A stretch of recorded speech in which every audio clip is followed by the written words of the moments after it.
Hello, Namaste. Welcome back to my YouTube channel. Today's special ಅವರೆಕಾಳು ಸಾಂಬಾರ್. ನಮ್ಮ ಮನೇಲಿ ಯಾವ ಥರ ಮಾಡ್ತೀವಿ ಅಂತ ತೋರಿಸ್ಕೊಡ್ತೀನಿ ನೋಡಿ. ಮೊದಲಿಗೆ ಅವರೆಕಾಳು ಟೊಮೆಟೊ ಬೇಯಿಸ್ಕೊಂಡು ಮಸಾಲೆಗಂತ ಕೊಬ್ಬರಿ, ಶುಂಠಿ, ಮೆಣಸಿನ್ಕಾಯಿ, ಬೆಳ್ಳುಳ್ಳಿ ಹಾಕಿ ಫ್ರೈ ಮಾಡ್ಕೋಬೇಕು. ಸ್ವಲ್ಪ ಜೀರಿಗೆ ಹಾಕಿದ್ರೆ ಘಮ ಘಮ ಅನ್ನತ್ತೆ ಸಾಂಬಾರು. ಅದನ್ನೆಲ್ಲ ಫ್ರೈ ಮಾಡಿಕೊಂಡು ಸೈಡಿಗೆ ಸ್ವಲ್ಪ ಆರಕ್ಕಿಡಬೇಕು ಮಿಕ್ಸಿ ಮಾಡೋಕೆ. ಆ ಮಿಕ್ಸಿ ಮಾಡೋಕೆ ಮುಂದಾಗ ಆ ಟೊಮೆಟೊ ಬೇಯಿಸಿದ್ದಂಥ ಟೊಮೆಟೊನ ಅದ್ರೊಳಗೆ ಹಾಕಿ ಸ್ವಲ್ಪ ಅವರೆಕಾಳು ಬೆಂದಿರ್ತಾವಲ್ಲ ಅದನ್ನು ಅದ್ರೊಳಗೆ ಹಾಕಿ ಮಸಾಲಾನ ರುಬ್ಕೋಬೇಕಾಗತ್ತೆ.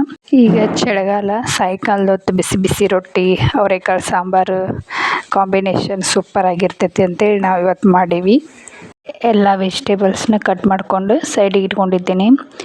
ಆ ಮಸಾಲಾನ ಮಿಕ್ಸಿಗೆ ಹಾಕಕತ್ತೀನಿ. ಈಗ ಮಿಕ್ಸಿಗೆ ಹಾಕಿ ಮುಂದಾಗ ಒಂದು ಸ್ವಲ್ಪ ಈರುಳ್ಳಿ ಹಾಕಿ ಸಣ್ಣಗೆ ರುಬ್ಕೋಬೇಕು. ಮಸಾಲ ಎಲ್ಲ ರೆಡಿ ಆಯ್ತು. ಈಗ ಸಾಂಬಾರಿಗೆ ಒಗ್ಗರಣೆ ಹಾಕೋಣ.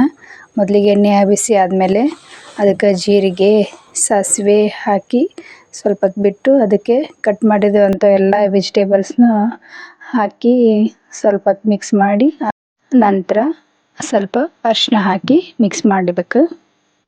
ರುಬ್ಬಿದ ಮಸಾಲಾನ ಆ ವೆಜಿಟೇಬಲ್ಸಿಗೆ ಹಾಕಿ ಅದು ರುಬ್ಬಿದ ಮಸಾಲೆ ಎಣ್ಣೆ ಬಿಡೋ ಮಟನ ಅದನ್ನು ಚೆಂದಾಗ ಬೇಯಿಸ್ಬೇಕು. ಬೇಯ್ದ್ಮೇಲೆ ಅದಕ್ಕೆ ರುಚಿಗೆ ತಕ್ಕಷ್ಟು ಉಪ್ಪು ಹಾಕಿ ಸ್ವಲ್ಪ ಹೊತ್ತು ಬಿಟ್ಟು ಅದಕ್ಕೆ ಗರಂ ಮಸಾಲ ಇಲ್ಲ ಸಾಂಬಾರು ಪೌಡ್ರ್ ಹಾಕಿದ್ರೆ ನಡಿತೈತಿ. ನಾವು ಗರಂ ಮಸಾಲ ಹಾಕೀನಿ. ಆಮೇಲೆ ಬೇಯಿಸಿದಂಥ ಅವರೆಕಾಳು ಅಷ್ಟು ಅದಕ್ಕೆ ಹಾಕಕತ್ತೀವಿ. ಈಗ ಹಾಕಿ ಮಿಕ್ಸ್ ಮಾಡಿ ಒಂದು ಸ್ವಲ್ಪ ನೀರು ಹಾಕಿ ಕುದಿಯಾಕೆ ಬಿಡ್ಬೇಕು. ಇದಕ್ಕೆ ಸಾಂಬಾರಿಗೆ ಹಾಕಕ್ಕೆ ಸೈಡ್ಗೆ ಹುಣಸೆ ಹಣ್ಣಿನ ರಸನ ಒಂದು ಸ್ವಲ್ಪ ರೆಡಿ ಮಾಡಿಕೊಂಡು ಅದಕ್ಕೆ ಹಾಕಬೇಕು.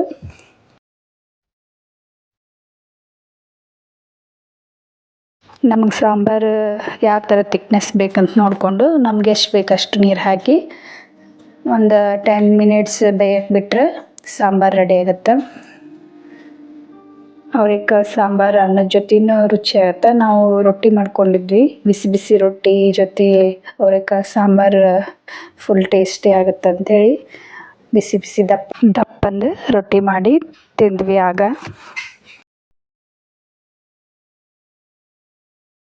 ನೀವು ಇಂಥ ಟೇಸ್ಟಿ ಸಾಂಬಾರು ಮಾಡಿ ಹೆಂಗಿತ್ತು ಹೇಳ್ರಿ. Please subscribe my YouTube channel. Thank you. Thank you. ನಮಸ್ತೆ.